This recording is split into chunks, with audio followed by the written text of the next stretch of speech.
Hello, everybody. This is Red Volkaert, and you're listening to the Northern Report with Sean Burns. Well, good morning, good afternoon, and good evening, friends. Welcome to the Northern Report. I'm your host, Sean Burns, and I'm coming right at you from Winnipeg, Manitoba, Canada. Here on the Northern Report, I aim to shine a light on emerging and existing Canadian talent, as well as some of the legends we're still lucky to have with us. My guest on today's show is Red Volkaert. A Grammy Award winner, Red has enjoyed a storied career and is one of the most well-respected guitar players out there today. His name first became familiar to me during his stint in Merle Haggard's band, The Strangers. He's backed up some of the biggest legends in country music and is no slouch as a frontman himself, having performed all over the world under his own name with various backing bands.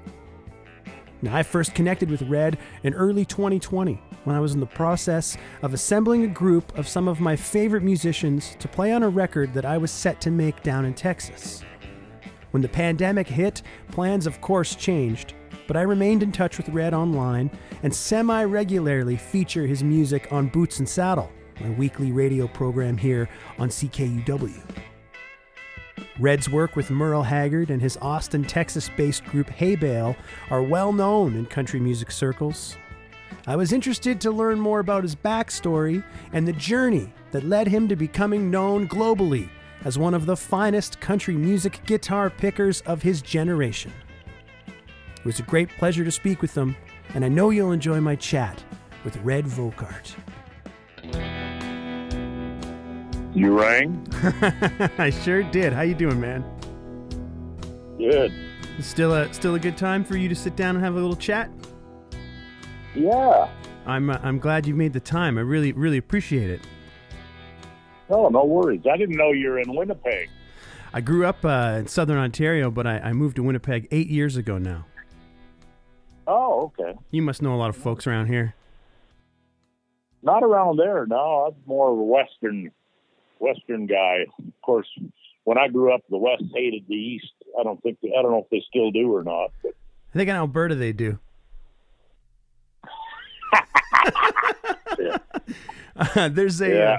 There's a pretty comprehensive timeline of your journey on your website. But for the next hour or so, I want to dig a little deeper and politely interrogate you a little bit more about your time in country music, if that's all right. All right. You grew up out in Surrey, British Columbia? Yeah. Yeah, I went to school there. What was it like back then? It's like it's really it's probably 1 million people in that area now. Yeah, it wasn't when I was a kid. That was we moved there in 1966. So there were still neighborhoods, and I think every yard was a 2-acre yard back then. Felt like a little bit more of a small town. Well, it was more rural. I mean, we didn't have a downtown at all. We're in the Fleetwood was the neighborhood that I grew up in, and I think the nearest town or sort of city was a little place called Wally, and it was probably 7 miles away from where I was at. So, I mean, Vancouver was felt like out of reach. Oh, totally, yeah. Until I got a license, then I was playing gigs there and stuff. But yeah, it was that was something that I mean, my dad went there for different things and that. So once in a while I'd go with him, that kind of deal, or we'd have a trip to Vancouver for something. But that's probably from where I grew up. I want to say it was at least a 40-minute drive. So it wasn't something you'd do on your bike, What kind of music were you hearing around the house in those days?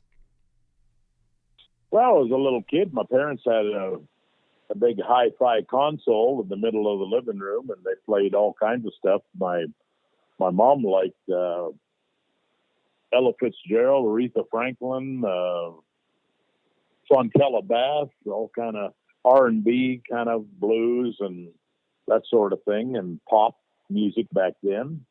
And my dad, he was a big blues nut, so he had Albert King records and B.B. King and Freddie King and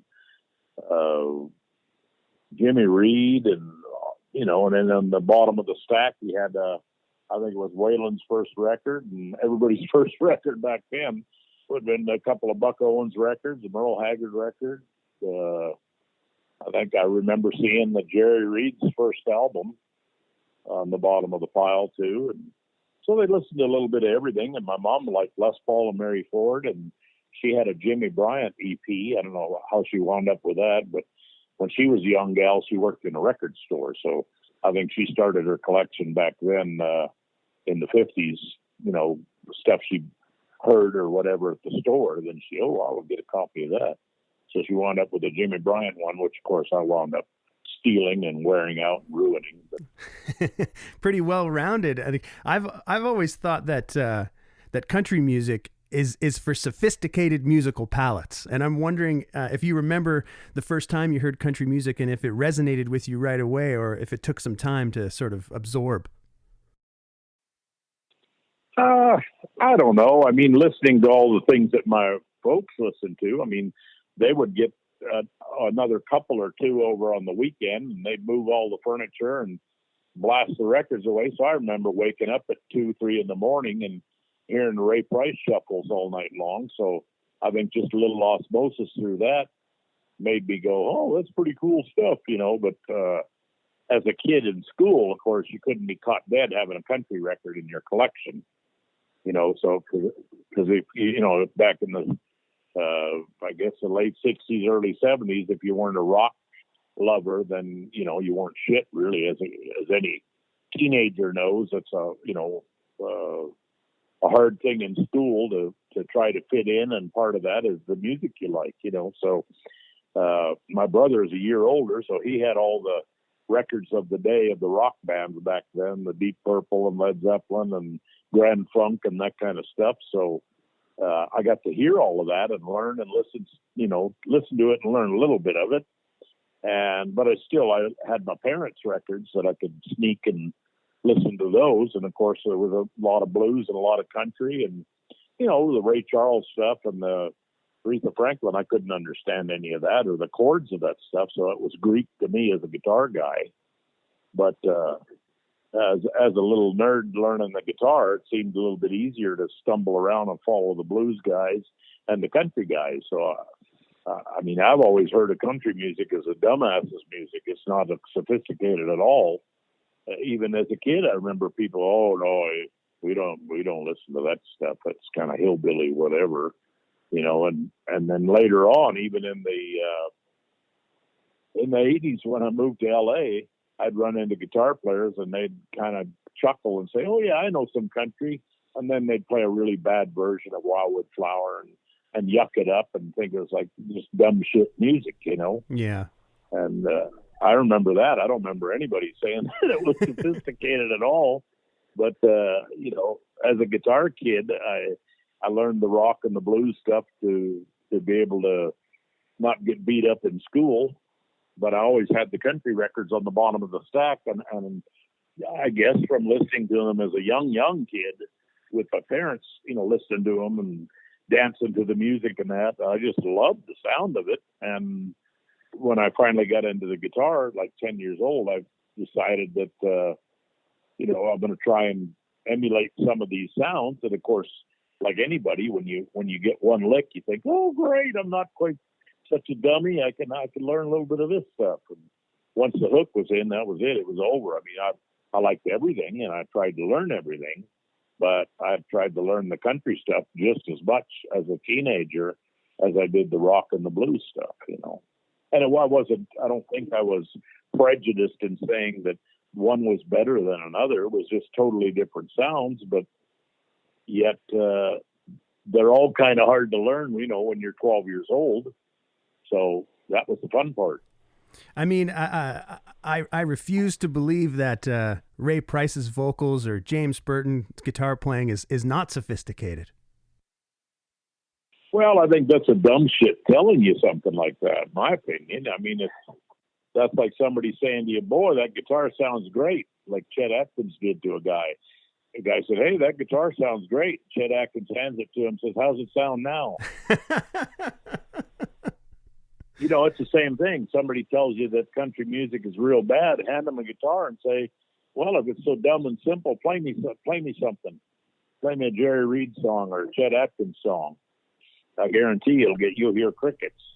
Did you dig on those rock players like Richie Blackmore and Jimmy Page and Hendrix and stuff, or was that just sort of like a necessary evil? Oh no!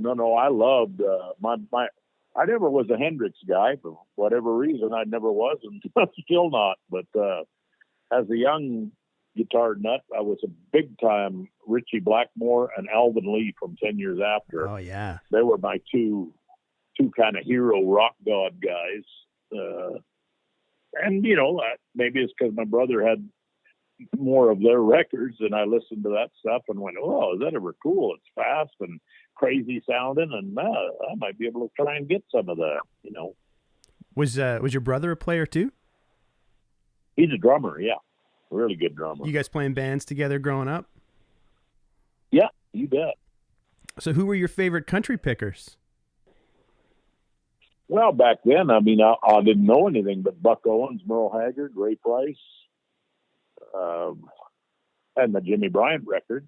So I didn't know of anything. And I don't know that we listened to radio at all in the house. We listened to records all the time at that point, And then when I got a car, of course, I'd turn on the country radio, and they were still playing Buck Owens back then because he had a big long run, and so did Merle, and blah blah. So I heard a lot of that same kind of stuff, and and then broadened my horizons too. When I listened to the radio, I could hear other folks and all the different people, the Charlie Rich kind of singers and those sort of folks. And so I was aware of that at that point after I got my driver's license and a little bit more. And then I started playing in bands pretty regular. So of course they were doing all kinds of different stuff and playing nightclubs and stuff. You have to play everything for everybody to try and keep them there. So I had to learn all kinds of styles, I think, or try to at least. And so listening to all that other stuff early on, I think that helped me a lot too in not being so narrow-minded to learn something, Yeah, totally. And such a well-rounded record collection growing up. So what kind of bands were you playing in, and like around what age were you out there gigging? Well, I started actually I think my first gig was at 13 or 14. I played guitar in a weekend band, and then I wound up playing bass in another weekend band for about a year and a half. So I got to watch a steel guitar player and a fiddle player a lot and play bass in that band. And so that was a fun learning experience as well. But as far as the weekend country band, up in Canada back then, I don't, how much it changed, but I call it the antler circuit, where you play the moose and the elks and everything with horns on it. And that's the kind of clubs that you played back then, the Legions and those kind of things. So back in those days, they only had music on the weekends in those kind of situations. And so I played in a bunch of those bands, and I didn't play in my first 6-night-a-week kind of nightclub cabaret thing up there until I was probably 15 or 16. You were doing 6-nighters when you're 15 years old? No, I would fill in for guys that had regular house gigs at a club. They played back in those days. Your band could play 6 nights a week, at the bar in the Royal Hotel in every town in Canada. But so I would fill in for guys that needed a night off or something once in a while, or somebody got sick or that kind of thing. So I started getting into the club thing at that point, doing that. But of course, they'd have to come get me because I didn't have a license or nothing. They have to come get me and bring my I borrowed my dad's twin and took my Telecaster and went and played a gig and came home. And then, same old thing. It started snowballing where I was getting more and more calls. And by then I was getting a driver's license, and then I hit, it was like, okay, I know what I'm going to do. I want to quit school and just go play, Yeah. Was there any bands or singers from that area and that era that you really enjoyed or influenced you or helped you out when you were young? Yeah, in the Vancouver area, there was a fellow named Elmer Tippy that was a Ray Price kind of guy, played the fiddle and sang and sounded kind of like Ray Price and did those sort of old shuffles, two-step kind of stuff. And there was another band called Ray McCauley and Wild Country. And my guitar hero at the time was a fellow named Eddie Molesky, who later on in I think in the 70s had a band called the Midnight Rodeo Band. Oh, yeah. And they had a bunch of RCA success in Canada, tons of it back then in the late 70s. And Eddie was, when I was a little kid, he was in another band called the Nashville Touch, and they were kind of a Buck Owens clone band, and they all bought brand new Fenders and painted them silver sparkle like Buck Owens. And so I used to ride my bike, and that band would go and they would play at the opening of a car lot or when a mall opened up. Back then, a mall was a big thing, and so when a mall opened up, they'd have a band playing in the parking lot. It would be that band, and Eddie was the guitar player. And of course, back then they did lots of Buck Owens, so we did a ton of instrumentals.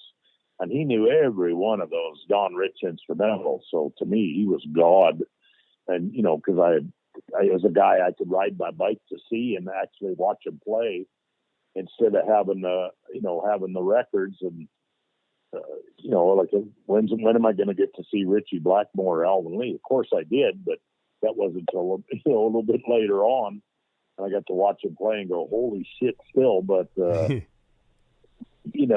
Eddie was kind of my local guy, hero, chicken picking Telecaster guy, and an older fellow that made steel guitars made him a little B-bender. And this was back in the late 60s. He had a B-bender on his Telecaster.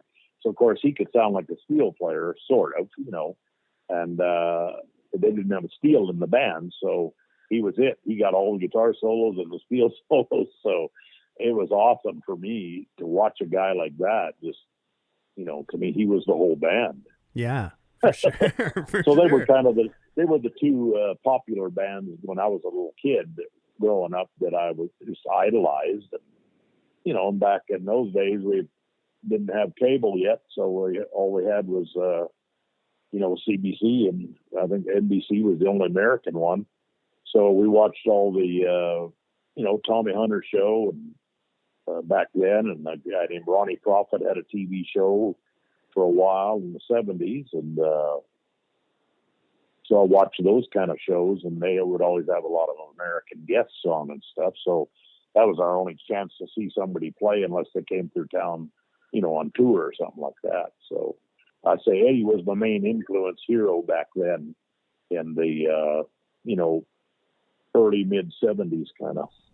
It's such a common thing through that era, as I've come to find, the TV show, the country music TV show, like even regional ones. But, of course, Tommy Hunter was national, but tons of these regional TV shows, and they would all have like really respectable guests and often American country music singers too. Yeah. Well, I mean, that's what would sell the show. Right. Who'd want to watch a Canadian up there with a goofy suit playing guitar and singing? They'd rather have a guy from the Grand Ole Opry with a goofy suit playing and singing. They recognize because they got the Hank Snow record or whatever, and if he's on that TV show, ooh, let's tune in. Right. Yeah. So you leave British Columbia and you head to Edmonton? Yeah, I left there. I think I was 17. I think I went to Edmonton. Was there a gig there for you, or did you just go there because of the thriving six-nighter scene across Alberta? No, I was playing with a band, and the bass player had split up with his wife and wanted to get out of town. So him and the drummer said, "Hey, let's start a trio and move to Alberta. So you want to go with us?" I said, "Sure, I'll go." So I got in the car and drove and went out there and started playing there, and I worked around that area from, I want to say, 77, maybe 6 or 7, until about 83 or 4, I think, till I left. Who were some of the better bands, notable acts and singers in the circuit back then? In Calgary, you mean, when I was living there? Yeah, in the Alberta region.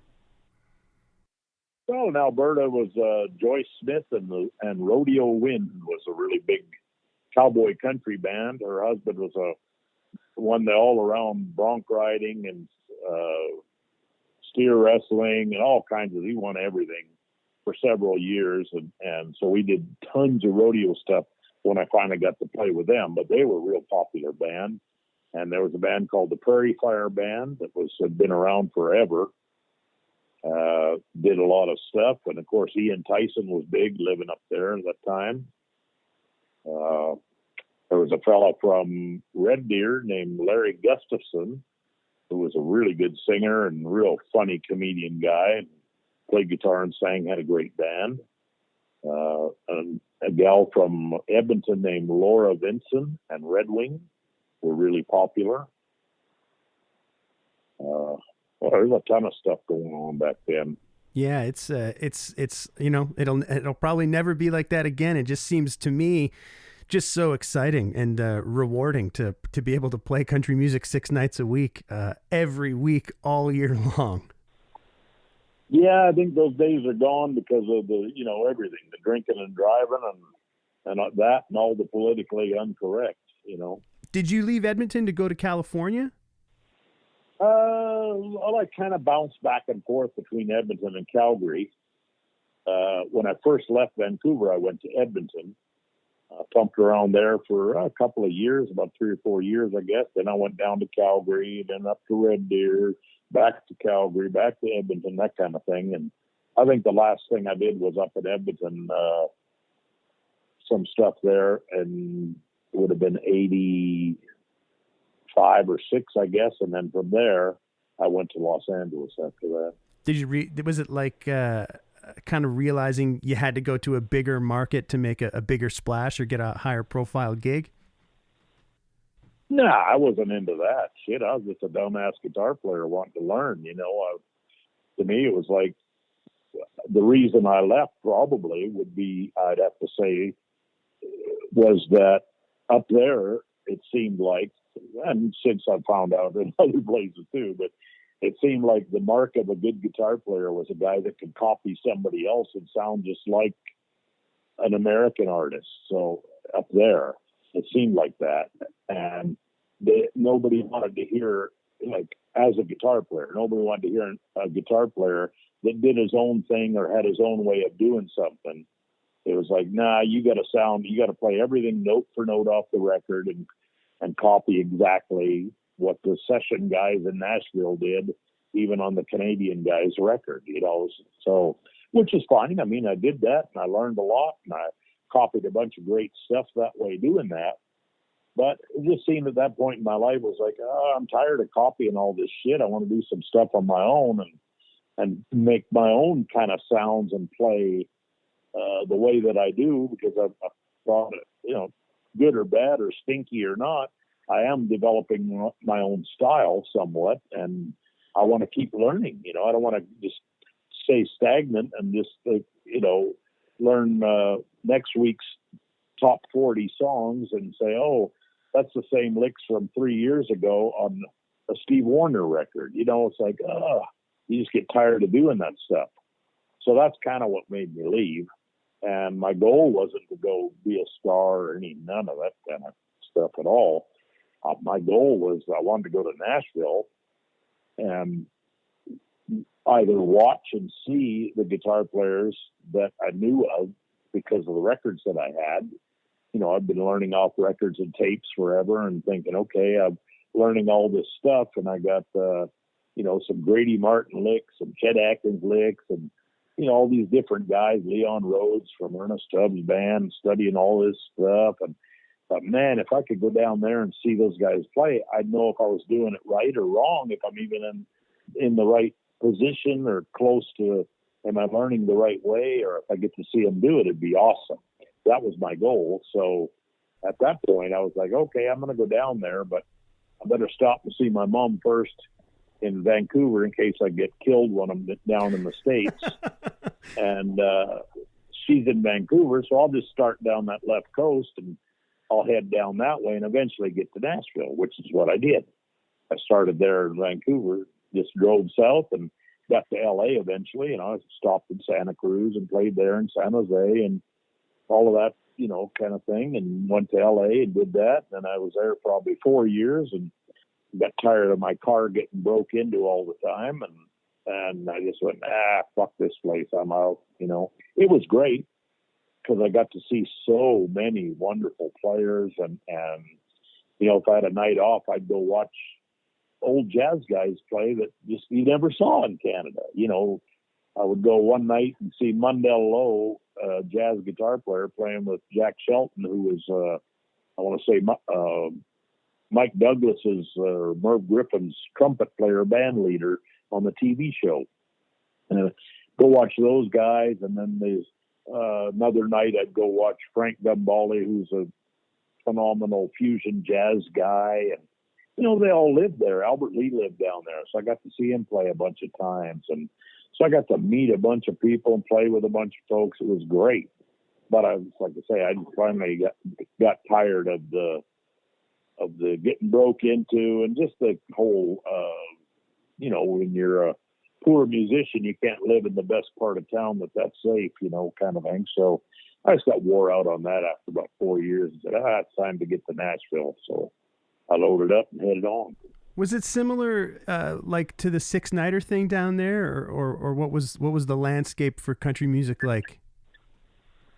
It was the same in that way. There was a lot of 6-night clubs, and like a band leader would have, like if you were the singer band leader, you would have your gig at whatever club it was. But the only difference was in Canada was that all the players moved around a lot in your band. So if you had a 5-piece band, your guitar player may only be there 3 nights that week because he had some other gigs that were higher profile or paid more money or whatever, some other reason. And there it seemed like it was okay to do that you could take off and get a guy to fill in for you. So I could be a sub 7 nights a week when I first got there and fill in for guys if I was known, which I wasn't at the time, of course. When I moved there, I didn't know anybody, and I went to a couple auditions, and I finally got a 7-night-a-week gig, and I did that for a year and a half. And while I was doing that band, all the members changed in that band except the leader every night. So I got to meet all the fill-in guys, and that helped me down the road later on, because I knew a bunch of rhythm section guys and piano players and other players. So that helped me later on when I left that gig. Then I already knew, 700 players to call and say, hey, everybody needs a big dumb guitar player, give me a call kind of thing, because other than that, how are you going to meet anybody or know anybody in a place that big, So it worked out. It was great. It was a lot of music, 6-7 nights a week. And you could play on the weekends. You could play, parties and pool parties and movie company parking lot parties and just all kind of good stuff. It was cool. Some of those paid great, and that would be one of the reasons you would take off from your club gig. So yeah, there was a lot of music going back. That was in the kind of middle 80s. I left there, I think it was in 90, something like that, 91. So you go down there to the United States. I guess it sounds like you kind of just wanted to see, where you were at as a player. Well, I wanted to learn more. Right. So yeah, I wanted to hopefully run into these guys. And, like one night in LA, I'm playing in a club, and who comes in? Jeff Beck walks in. He didn't play or nothing. But they were filming a movie there at the time. It was a movie with Arnold Schwarzenegger and Danny DeVito called Twins, and they filmed it at this little club. So those guys were there, and they had Jeff Beck there, and it's one of his hot rods. And well, it was cool. I got to meet him, and that was the end of it. Nothing happened. We played our gig, and they probably watched us a little bit and went, country music, and walked out the door. But, nonetheless, that was really cool for that to happen, and where else would you see that? So it was pretty awesome. Did you find more confidence after your time down there? Like before you headed to Nashville, was your time in California can kind of give you a little bit more confidence in what you were doing as a guitar player? Not in what I was doing as a guitar player. I mean, we're always at a whatever level.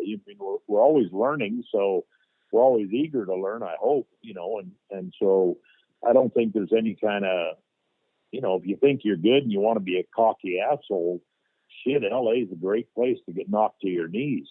You could go any bar and hear a guy that plays twice as good as you that nobody even notices, so shut up.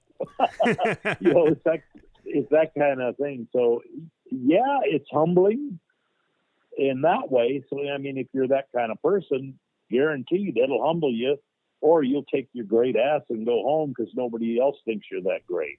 Yeah. There's a bit of that going on, I'm sure. But so in that way, it didn't prepare me musically, but I learned a lot about the business and how guys, work in the business and all that subbing thing, how that went, and how you had to be diplomatic about doing that and working with other people. And I didn't know about that stuff because, in Canada, you'd have 4 or 5 guys and you lived with them till you hated the band and you quit. And then you went with 4 or 5 more. And, you did that. You didn't get to meet a different bass player every night for a year. And you didn't get to play with a different drummer, twice a week for a year and then a different one the other days. And, so just doing that stuff, I think, helps you with with your people skills, B, with your music skills, because nobody counts off the song the same. And whoever else is doing the intro isn't going to be the same as the guy that did it last night. So, hey, pay attention. So I learned a lot that way, a lot. That's invaluable experience, yeah. Well, yeah, and I mean, in Canada, no offense, it wasn't like that. You have your 4-piece band and you work that shit to death till you get it down, and you play the same intro every night when you're playing this one song. So there's never surprises. And when you're playing with a bunch of fill-in guys, it's a surprise every 2 bars. Heads up, yeah. So that's a huge learning step or curve, whatever you call it, for a guy to walk into something like that and go, holy cow. And yet those guys are so good at it and so pro at it, they know how to make that happen and make that work. Where somebody that doesn't know that, they ain't got a chance in hell of making it work right, until you know how to do it. Right. So that's what I learned a lot about that kind of stuff, and how to play in a band, be a team player, play with your eyes and your ears open all the time, because everything changes all the time. I mean, there were guys that play half a night, and then the sub would come in and fill in for them because they had a big time showcase later that night at the Roxy or something. No shit.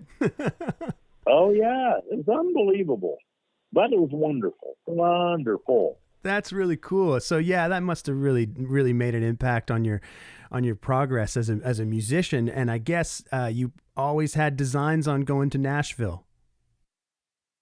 Yeah, that was kind of my goal, was not to play or be in anybody's band or nothing. I couldn't give a shit about that. I just wanted to learn more guitar and be a better player. And if I got to watch, Phil Ball and Grady Martin play guitar, then I could go, I know I'm nowhere. I need to start over or whatever. At least I wanted to see that and see those guys hopefully play in a club and learn from that. That was my main goal, period. If I got work, bonus, Yeah. So did you know many people out in Nashville when you landed there? Nope. I knew one gal that let me sleep on her floor when I got there, and I met her in LA and played with her, and then she said, well, if you ever come to Nashville, look me up. You got a floor to stay on. I said, I'll take you up on it someday. So a few years later, sure enough, I called her up. She said, yeah, come on. I got a foam on the floor for you. Wow. So that was that. I didn't know a soul or anybody, but I didn't care. I just wanted to go there and do that, So I figured I'd always go home. Oh, you didn't think that you were like going there to sort of try to establish yourself in the circuit? Nah, I didn't care about that at all. I thought if I can work and play and make enough to survive, I'll be fine. Then I can, work around that and go watch guys play and go to the Opry and go to these gigs and watch these other players play downtown. And that was my main goal, totally. And if I could play a little bit, even on the weekends, I can live on that, Yeah. And I figured if I couldn't and didn't make any money at all and couldn't work and ran out of money, well, then I could go back home and pick up where I left off with some bar band, traveled around Alberta and Saskatchewan, How long were you in Nashville before you found yourself some kind of steady gig? I was probably there 2 months before I had a regular gig. Pretty slim pickings early on, sort of getting on your feet and going to jams or going to see bands and stuff like that. Yeah, I would go to every jam session I could find, and I learned I learned that I needed a business card back then with a phone number on it. So that was the first thing. Is I rented a room and got a phone line put in with a phone number. So I had to. When I lived in LA, I had these business cards made with no phone number on them, and on the back I would stamp the phone number wherever I was living. So I had one of those stamps. They used to use a rubber stamp that had the wheels on it, and you could change the numbers. So I had a 10-digit number stamp made, so with the rollers, so I could change the area code and the phone number wherever I was living. That way I could keep the same card. That's kind of a cheap Canadian trick there. It's a great idea. It is, yeah. Yeah. So that way I still had the same card everywhere I went, but I changed the number on the back whenever I got a new phone, So anyway, I would go to the jam session, would give my card out. Hey, if you need a guitar player, same old thing. And hustled trying to get gigs. Then took quite a while. And I mean, I was down to my last $65 thinking, man, I got to leave town when this is gone, at that point. And I got a couple of weekend gigs and that helped out a little bit. And then, then nothing for the next week. It's like, it was like that, touch and go for a couple of months. But shit, I was used to that. That's how I was living. So it was nothing new, And then you get the gig with the Don Kelly band? Yeah, I got a steady thing with him at a place called the Stagecoach Lounge. It was a little nightclub, a freestanding building in town there, and his gig was 6 nights a week, and then he had Sundays off. So I when I started the gig, the Sunday came open, so I grabbed the Sunday, and I played 7 nights a week there for about a year and a half. Yeah, and I played downtown as well during the day. Oh, so you really, so you're just playing guitar every day, every night? I played 10 hours a day. I shit you not. Hey there again, folks. As we approach the halfway point of today's episode, I'd like to thank you once again for tuning in. You're listening to the Northern Report podcast. I'm your host, Sean Burns, and our guest today is Red Volkaert. I'll remind you to follow along with the Northern Report podcast and playlist on Spotify. Subscribe on Apple and Google Podcasts. Listen on YouTube, our anchor.fm page, or wherever you find your podcasts. Now, of all the folks that I've met along the way, I'm not sure anyone has as many stage hours as Red does. I was happy to hear about his start in the early part of his career in the sophisticated field of beautiful country music. His desire to somehow get even better at the guitar is something that's seemingly always been at the forefront in his mind. And for someone at the level that Red is at, it's refreshing and inspiring to hear about that. In the back half of this chat, we'll continue on with his time in Nashville, the Merle Haggard gig, living in Texas, and life now, hanging his hat in the state of Virginia. There's no way to beat hours on the stage, hours on the job as far as, progressing and learning goes. Oh, totally. Yeah. You get so familiar with it, you start thinking of something else to play, so, and with those bands, same thing. We had to learn top 40 songs, Don's rule was every week we need 4 new songs every week. Each guy in the band had to bring a new song to the gig. you know. So we had to learn new stuff off the radio at that time, and so that, and then do our old regular stuff that, you know, kept the dance floor full. So I did that gig 7 nights a week, and I played downtown doing a duo or a band thing. Back then, Broadway was just kind of getting going again because it was a real slum, funky part of town before that, and it started coming back, and there was a bunch of clubs that opened up or bars. So they had duos, and you would play a duo or a single from 11 to 2, and then another band would do 2 to 6, 2:30 to 6, and then a 6 to 10, and a 10 to 2. Right on. So if you had enough backbone, you could play, you know, 4 shifts downtown, you know. So I did the Stagecoach, and I would do 1 or 2 downtown. I'd do like 11 to 2, and then maybe a 2 to 6, and then I'd go home, have supper, and then do my 9 to 2 with Dawn, you know. That's a 5-hour gig back then. Were you doing lead singing in those days too? I did a little bit, but not then. I mean, I was trying not to. You know, when I moved to the States, I told everybody I didn't sing and I didn't want to and all that. So I kind of got in a spot where, hey, we got to have another singer in the band or we can't use you, you know, kind of deal. So it's like, okay, well, how many do I have to sing? So I'd learn, you know, whatever they wanted. I'd do that and a couple of tunes and here and there. And so I started singing, but it wasn't like me up front full time being the singer band leader guy. I never even wanted that ever, you know. I just wanted to shut up in the back and turn the light off and I'll play. Yeah, I was wondering about that. Like if you had ever had the urge to be the lead singer, or if it was just one of those things that keeps you working. No, I mean, when I moved to Austin, I had to sing full time all the time because everybody there, it seemed like, didn't want a guitar player that didn't sing. Like, if you don't sing, we can't use you. Oh, okay. You know, so it's like, oh, all right. So then I thought, well, I'll find me a singer that I can stomp all over and overplay over top of his singing all night, and I'll put my own band together. So I went around looking for singers, and I heard a couple of guys that didn't have bands that were looking around, you know, and singing. And I thought, I could sing that bad. I might as well just do it myself. So I started singing then when I started playing in Austin, and I put my own band together, and that was the end of that. You know, kept it going. Were you still with Don Kelly when you got the call for the Merle gig? Oh no, I was long gone by then. I'd left Don's band with one of the fiddle players that were in the band. He had a record deal, a fellow named Clinton Gregory.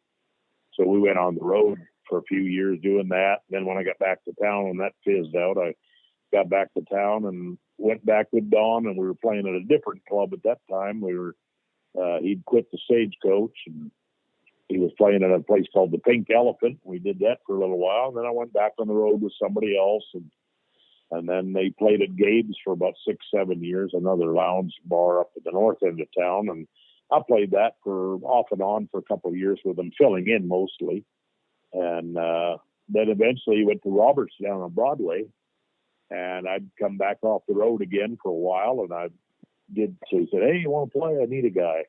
Okay. So I did that for, I don't know, a year or two. And then that's when I was playing with Don at the time. And then that's when I got the call to go on the road with Merle. So you were in Nashville for a number of years before you got the Merle gig. I was there 11 years. So I got the Merle gig probably after about 9 years. So, I mean, I know you probably get asked about the Merle gig in every interview you've done for the last 20 years. And I've heard you talk about it a little bit before too in interviews, but could you tell me a little bit about like what year you got the gig and how you got the gig? Well, I think I started in 97, I think it was 97. And I've been playing on Broadway with Don from 6 to 10, and then I would run up the street to the Printer's Alley, and I've had a regular gig there with a trio playing from 10:15 till 2:45, every 6 nights a week there. That's amazing. And while I was there, I got to know a bunch of folks in town and stuff like that. But Merle would come to town, of course, and do TV shows and whatever, and the Opry and things like that. But a lot of those shows that they did, the TV things back then, they would film them like at 4 or 5 o'clock or at 1 in the afternoon and film it and then play it at 8 o'clock at night on TV. So, of course, those guys were done by 6 or 7 o'clock at night. And the band guys are like, okay, now what? Oh, let's go hit the town. So they all go scouring around town and jam with people and hang out and play. And so I kind of got to know a bunch of the guys in the band back then because they would come to that gig in the alley. I had a trio. So they would come. Clint Strong would come in and he'd play and sit in, bring an amp and sit in. And Norm, the steel player, he came sit in a couple times. And, just the bass player came all the time and just sat in and hung out whenever they were there. Wasn't a lot, but maybe 3-4 times a year. So when the gig came open, I guess Merle had said to the band guys, well, who do you guys think we ought to get? And 5 out of 8 of them said me. So I thought, that was pretty cool. So he calls me on the phone, and he says, is this Red Volkaert? And I said, yeah. He said, this is Merle Haggard. And I said, Murph, you lying bastard. I thought it was my buddy Jim Murphy pulling my leg because he was a real prankster. So I said, Murph, you lying bastard, quit fucking with me. And he goes, no. My name is Merle Haggard. I'm a singer. And I was like, who says that? Yeah, but like your dad made, Yeah. Yeah. It was like, I'm a singer. It's like, what else is he going to say? Yeah, exactly. The great Merle Haggard, how else can he say that, So I thought, it's got to be him because who else would say that, So I said, okay. And he said, yeah, Norm Hamlet gave me your number. He's my band leader. And I was like, okay. And that was that. And he said, well, we're looking for guitar players. Wondered if you want the job. I said, give me a second. Yeah, okay. And that was the end of it. And at that point, you must have been blown away, as a fan of country music, even if you're not I'm sure you were a big fan of Merle's already, but it must have been a pretty incredible. And to get the seal of approval from Mr. Norman Hamlet must have been really great too. Well, yeah, it was awesome. I mean, I'd studied that stuff and Merle's music my whole life and knew every one of his tunes and all the intros and all the endings and blah, blah, blah, and I've been playing it in bars all my life. That's a staple in the club scene back in those days. So to get that gig was awesome. As soon as I hung up, I called my mom and I said, well, I can die now. And she said, oh, did Merle Haggard call you? No way. That's awesome. Yeah. I said, yes, he did. She said, oh my God, Yeah. So was there ever any discussion or tension among you and the guys about the 5 out of 8 votes? I got even with those other 3. Oh yeah? No, they just didn't know me, so they didn't know to recommend, or who I was. Where the other 5 were the rounders that caroused around town and went jamming with everybody all the time. The other ones didn't do that, so they wouldn't know me. So Merle gives you a call. You're living in Nashville. What's the next move? Like where do you go? What's that first meeting like with him? Well, I said, is there any way you can? I said, can you send me? Or then I went, oh shit.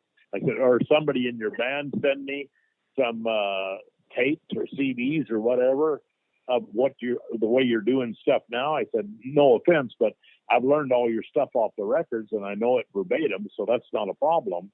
But I know also from seeing TV shows and things that when you guys play, you don't play the things like the records anymore. You got little different versions and lots of harmony parts and things like that. So I think it would be helpful for me to hear some of those newer versions of all that stuff, about maybe a few shows, and I could bone up on it a little bit and be better prepared. And he goes, nah, just come play with us. Wow. So I thought, fuck yeah, I'm in. Let's do it. And that was it. He said, okay. Well, I said, I'll have Norm deal with you, and you guys figure it all out. He said, they'll send you a plane ticket. We'll meet at the first town, and then you fly home from the last town. Wow. So what was the first show you played with them? First place was a place called Canocti Resort in Northern California. So, I mean, he didn't fly, so he took his buses everywhere. So, like when I played up there, I flew to Sacramento, and they picked me up on the way down in the bus, and we did the tour. And that particular tour was California, Arizona, and then back to California. So I flew back home from Sacramento. But a lot of times, like if they were starting in New York, the buses would leave 2 to 3 days early from California, where he lived, drive to New York, and then whoever they couldn't pick up on the way on route on the highway to New York, that those guys would fly. Like say if they took the northern trip, the route to get to New York through Oklahoma and go that way, the guys that lived in Louisiana would have to fly, that kind of thing. So, but it worked out great. They had all that stuff figured out perfectly, and never any problems, with flights and lining it up. And yeah, it was great. And Merle always rode the bus, didn't fly? I think he flew the time I was with him. I think he might have flown twice or 3 times. He'd rather drive for 3 days than get on the plane. He just didn't like it. Simple as that. I mean, you had a wealth of experience and had already played with some, notable names in country music, but were you nervous that first night on stage with that band? Oh, scared shitless. Yeah. Oh yeah, I was thinking I'm gonna blow this and make every mistake I can and not remember anything and get fired all the first night. And of course, it didn't happen like that. No, it didn't work that way. But I mean, I probably could have went through 4 shirts on the gig, I bet. How long did it take you to settle in and feel like, this was your gig? You're in this band. Probably about 3 months, I guess. Because they were old pros, so they didn't even talk to each other anymore. They've been in the band 30 years already and that kind of thing. So it was like pretty quiet, that kind of camaraderie thing between the band guys. And, we'd jam on the bus all the time, on Merle's bus, and with acoustic guitars and fiddles, and just jam and play, a bunch of Bob Wills stuff all the time. And that, but nothing was discussed or anything. And Norm was the band leader, and there were lots of stories on that, guys getting let go or messing up and getting fired or whatever, that kind of stuff. So one day I just went to Norm and I said, hey, after about a month and a half, I said, so what's the deal? He goes, what do you mean? What's the deal? I said, well, I don't know if I'm in the band or not. Nobody ever says anything. He said, oh, I think you're probably in it. I said, well, probably isn't good enough to be. I mean, what's going on? He said, well, you see him laughing when you're playing your solos. I said, yeah, that's kind of what makes me nervous. He said, let me tell you, as long as he's laughing, you got a gig. I was like, okay. So what it was working out to was I would play a solo. Of course, I'd be polite and play it just like the record. And then he goes, yeah, that's good. Go again. And I'd play another one. So by the third one, I'm starting to get a little more daring on my playing, and by then he's laughing. So this happened every time we played. So, of course, the new guy gets the most solos in the band because he wants to hear that guy. He's tired of hearing the old ones. So I get to play lots and lots of solos and all that stuff, and he's laughing the whole time. And it seemed like, okay, the crazier I played, the more he laughed, kind of thing. So Norm said, no, you just keep doing what you're doing and you'll be fine. Don't worry about it. So that's when I was like, oh, I guess I'm in. I'm in. Did he ever call a song that you hadn't heard before or you weren't too familiar with? I don't think so. I think I played every one of those songs, and every band I've ever been in Canada too. I requested them to sing, album cuts, not the hits. I mean, everybody knows the hits, but I liked all the cool playing on the album cuts. So I would get guys to purposely learn album cuts so I could get to play those intros and solos and all that kind of stuff. 30 years ago. So yeah, I don't think can't think of a song that he would call that I wouldn't know. He's got some excellent live albums in the catalog, and people, a lot of friends of mine that are Merle Haggard fans, they often go back to the live show in Anaheim. But for me, it's the Live at Billy Bob's, the Motorcycle Cowboy record, that really, really does it for me. Maybe it's because, when it came out, it sort of coincided with my early years of my own country music apprenticeship. And I remember hearing you play on that. That's the first time I heard you play and became aware of you. And there was a musician in my hometown that knew you from Edmonton, a guy named Brian Phelan. Yeah, you bet. So Brian knew who you were, and my old man was a picker, and he was saying, "Oh, this is Red. He's like from Edmonton or something, and he's playing with Merle Haggard." And I was a big fan of Merle already at the time, mostly of the late '70s and the early '80s, and I still think that the Live at Billy Bob's record holds up as one of the really great live country music records. It's my favorite version of Ramblin' Fever, and I always wanted to ask you about that night, if you remember much about it, or if it was just a regular show, or if it felt like a little bit more of a special evening. Well, it was a New Year's Eve, actually, when we taped that record. Oh. And Merle got Johnny Gimble to come up from Waco and play with us as well. So to me, that was a ball last to have Johnny Gimble on the same stage and get to play with him, Sure, yeah. Yeah, so it was just like, ooh, wow, this is it. Here I am, I got my Canadian ass up here playing in Billy Bob's, Texas, with Merle Haggard and Johnny Gimble. It doesn't get much better than that, So yeah, it was a wonderful night, and everything went good, and the band was on, and all of that stuff, and yeah, it was awesome. So, and it was a New Year's Eve, so that's made it huge, memorable for me, in that, hey, they're going to make a live record out of this thing. I think that's what they were talking about. And sure enough, a couple months later, the thing comes out. Did pretty good, I guess, That's a great record. It's like got all the hits, but it's also got some other ones on there, and the Motorcycle Cowboy, and just great arrangements. Like you were saying, they kind of did the tunes a little bit differently, adapted them over the years, and like the twin lines, the harmony lines. It just, I don't know. To me, it just means so much to me as a fan of country music and of Merle. Like, I just think it's a great record, and you could feel the energy of that room. Oh, totally. Yeah. Must have been exciting. So did you feel like, I guess after you'd been in the group there for a few years and been on some records, maybe puts your name on the map nationally and internationally in a bigger way than it had before? Oh, totally. Yeah. Yeah. More people are aware of you, and that, this guy's alive and he plays pretty good, Mm-hmm. And you when you depart the band, that's when you headed to Texas?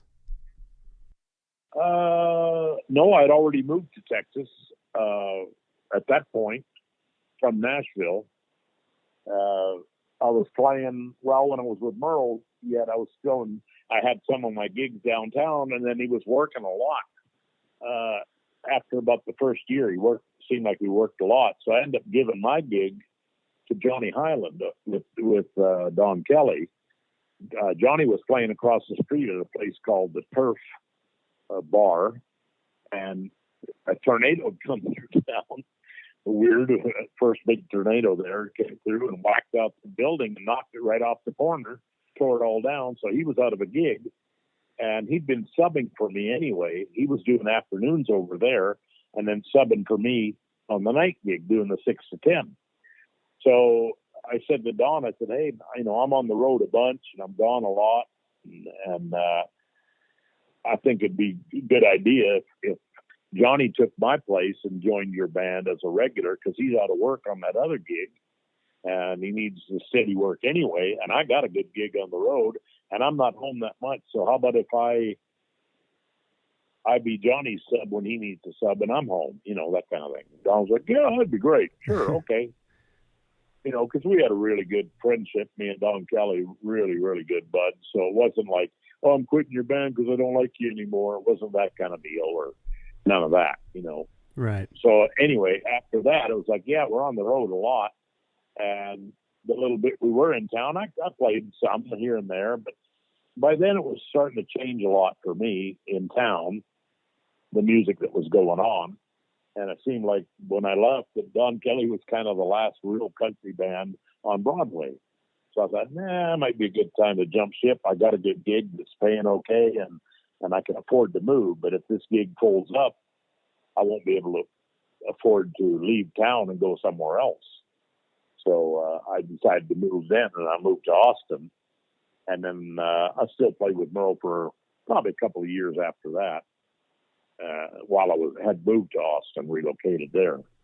I think I heard somewhere where you said you left Merle Haggard's band just simply because he wasn't working enough at that time. Is that true? At that time, yeah. Like I say, I'd moved to Austin and was living there. And then, I think the first year there was great. You know, we played a lot. Then the second year, he'd cut way back, and we'd done like 52 gigs that year, and that was it.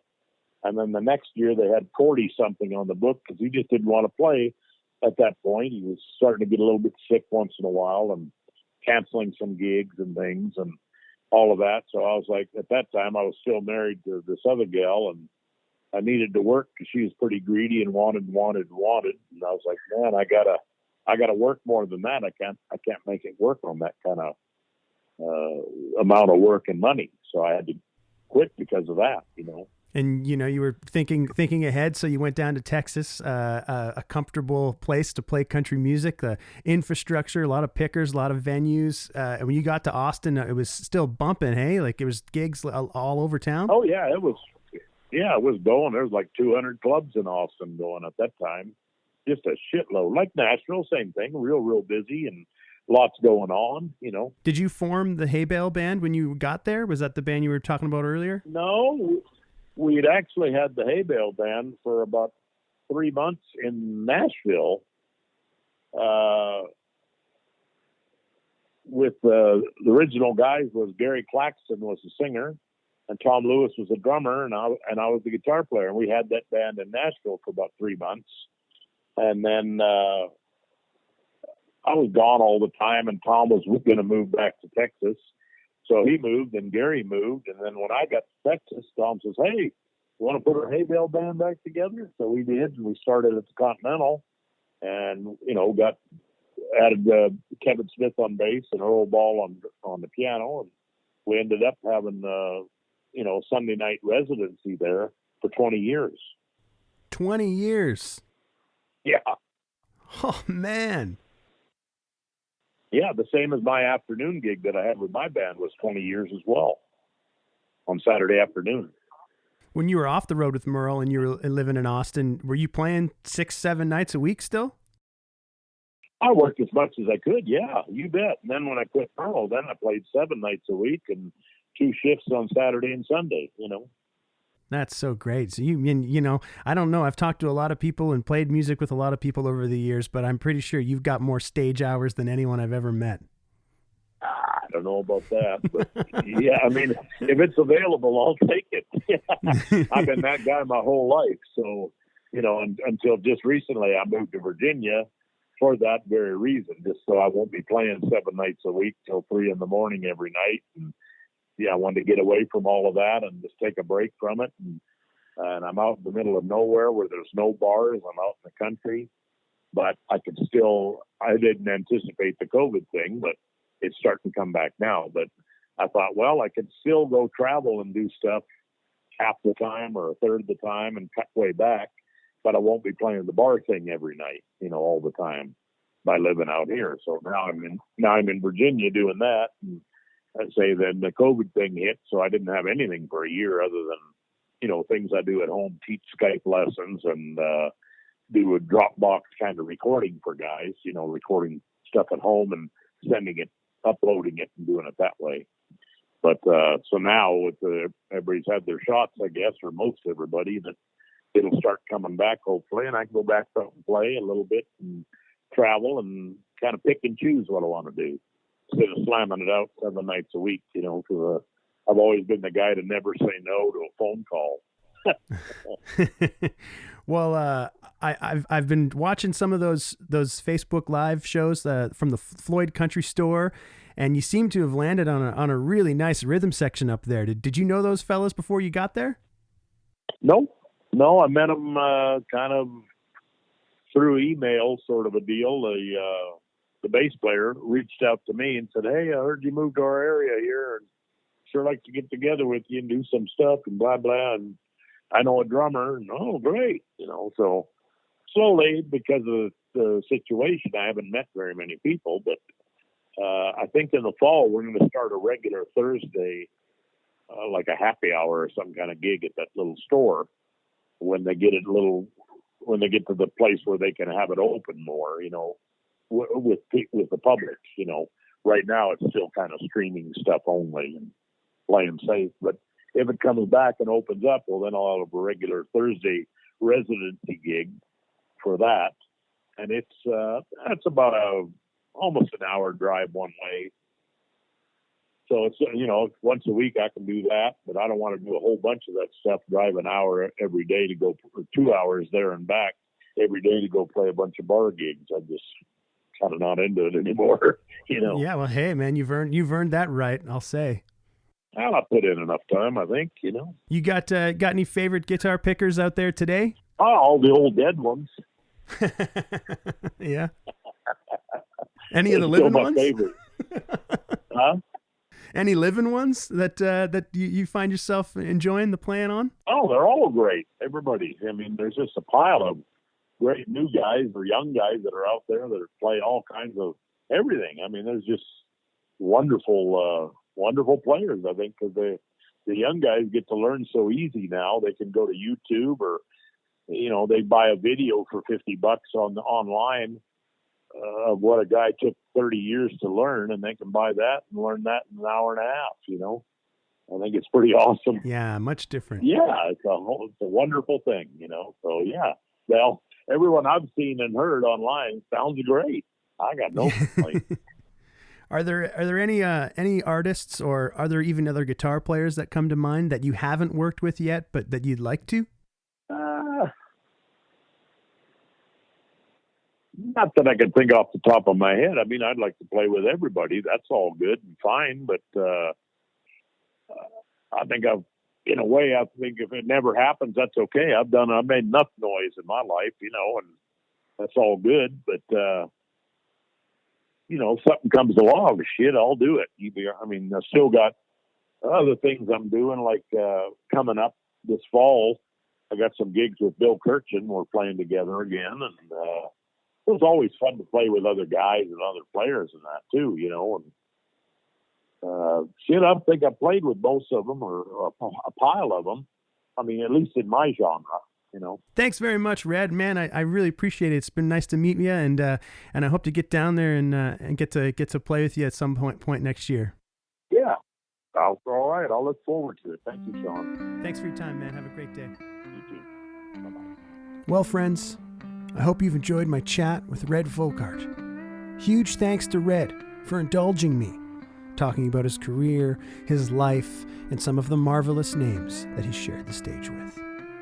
Find Red's solo albums wherever you stream music for a nominal monthly fee, or check him out at redvolkaert.com. Follow along with the Northern Report Spotify playlist to hear music from the folks that I've covered in the Honky-Tonk Times column, as well as here on the podcast.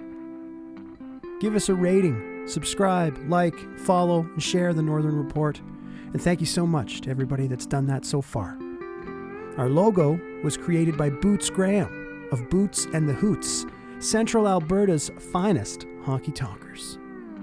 Music on the show today, courtesy of Sean Burns and Lost Country, The Divorcees, and Skinny Dick. From local legends to regional stars to the cream of the Canadian crop, you'll find it all here on the Northern Report. Thanks for tuning in, folks. We'll chat later.